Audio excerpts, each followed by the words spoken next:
Hey everyone, Agent Kate Sith back again. I know it's been a while since I posted a YouTube video, but I thought this month would be a great month to come back and go through the Mamool Mage repeat. I would say it's a pretty easy ambuscade, but as long as you know the mechanics, and I think that is most of the difficulty is just knowing the mechanics. So I thought I'd go through it. Currently using Warrior, Red Mage, White Mage, Core, and Bard. I'll just leave this here for you guys to reference later. Pretty simple stuff. I'm going to leave this here too. I'm going to go over it while we actually go through the video of the fight. But once you have the fight broken down into basically a simple loop, I would say it's pretty easy to understand. It's pretty easy to replicate. The only downside is if you're doing it multi-box like I am, or you only have one DD, it takes a little longer. It's not as impressive as some of the super quick kills, but if you have a real core, if you have a real bard that can add into the damage, you can. You just have to be careful that you don't bypass any of the mechanics. Basically, all you're trying to do is prevent them from powering up. So pretty much here, I'll be buffing up at the start. Pretty much standard mage buffs, pretty much. Using red curry bun because I don't really need the extra accuracy.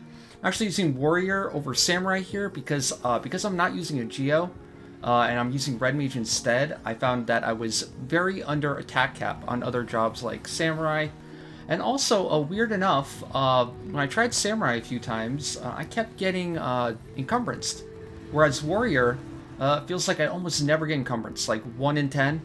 Very, very rare to get encumbrance on the warrior. I don't know if that is Sekpada thing, magic evasion thing.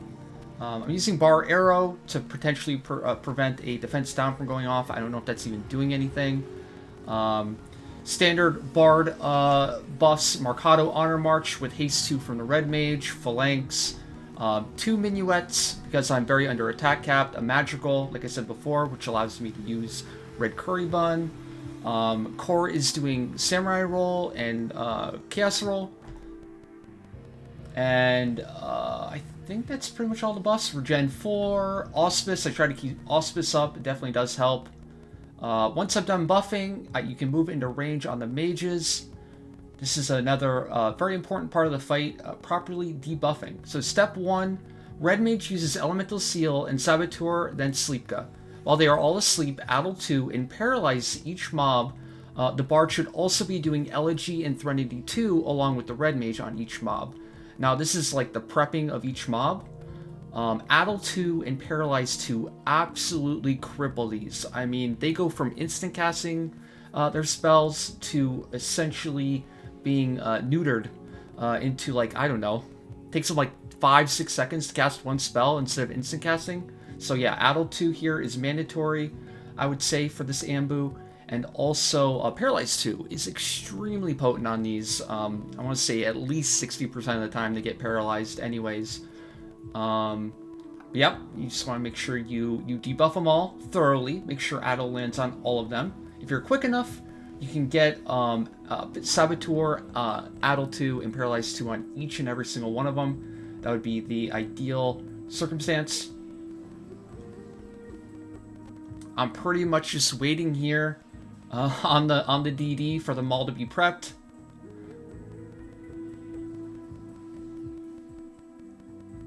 One of the downsides of multi-boxing, can't start early or anything. I found early on it's okay to use Berserk. I mean, they're not really very strong if they don't get powered up. And as long as you don't dick around with their melee mode and you prep them and get them low first before turning them into melee mode, it's pretty safe. Okay, so step 2, we're prepping the Mamool by making it use Mana Font. This is very important. If you silence before Mana Font, it will gain access to Midgen. Now, if your DPS is so overwhelming, it is possible. Their HP is fairly low. You could just kill them. Alright, so now that it's low, as you can see, we got it low. Now we want to put Blink up on the Red Mage, and then silence the Mamool. As you saw, it just threw its staff, and now it's in melee mode now, and now it is safe to finish it off very quickly.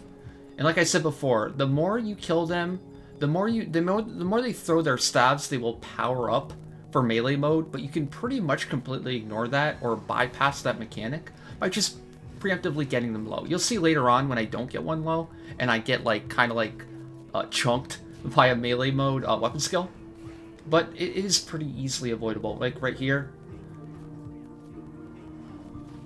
we just prep it, we get it low, wait for it to mana font, which it did, put up blink right here, and then silence. Now you need to wait for the animation to finish completely. Make sure it gets off like a melee after the animation, because if you go too early, it's tempting to go early, it will power up. I think that's one of the bigger mistakes that I made early on, and I see a lot of people make now, is they will assume once they see the stat be thrown, the mechanic is over and you can just immediately kill it. Not true. You have to wait for it to actually completely change form. And now it would be safe to kill it, right?